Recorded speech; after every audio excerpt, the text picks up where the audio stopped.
দ্বিতীয় জোড়ার আলোচ্য বিষয়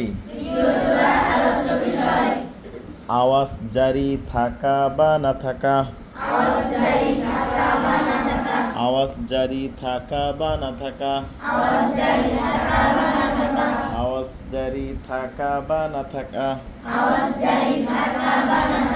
মনে থাকবে? প্রথম জোড়ার আলোচ্য বিষয় শ্বাস জারি থাকা বা না থাকা। প্রথম জোড়ার আলোচ্য বিষয়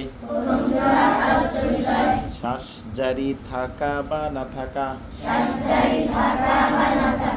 দ্বিতীয় জোড়ার আলোচ্য বিষয়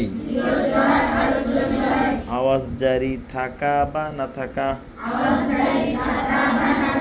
একদম সোজা। প্রথম জোড়ায় কি?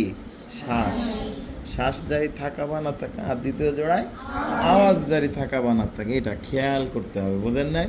যদি খেয়াল না করে আন্দাজে মুখস্থ করতে থাকেন তোমাদের অনেক কঠিন লাগবে। 2 দিন পর হুজুর জিজ্ঞেস করলে মাথা চুলকাবেন, পারি না কেন হুজুর, কী বলছিল জানি, পাশের জনকে খোঁচাবেন, কী জানি। আর যদি বোঝেন তাহলে দেখবেন 1 সপ্তাহ পরেও মনে থাকবে। এজন্য যে কোনো পড়া বুঝে পড়তে হয়, বুঝতে পারছেন? তাহলে প্রথম জোড়ার আলোচ্য বিষয় কি? শ্বাস জারি থাকা বা না থাকা। আর দ্বিতীয় জোড়ার আলোচ্য বিষয় আওয়াজ জারি থাকা। মনে থাকবে? আচ্ছা, একদম সিফাতের শুরু থেকে নিয়ে আপনাদের এই পর্যন্ত পড়া। তাহলে আজকের নতুন পড়াটা কি হইলো? না, দ্বিতীয় জোড়ার আলোচ্য বিষয়। আগামীকাল ইনশাআল্লাহ সিফাতের শুরু থেকে নিয়ে একদম এই পর্যন্ত এক দাঁড়ায় বলতে হবে। পারবেন তো ইনশাআল্লাহ? কে পারবেন না হাত তোলেন? হ্যাঁ, হাত তোলেন। কে পারবেন হাত তোলেন। মাশাআল্লাহ। আচ্ছা, যারা পারবেন না হাত নামান।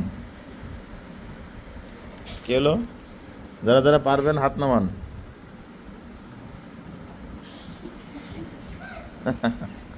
যারা পারবেন না হাত তোলেন।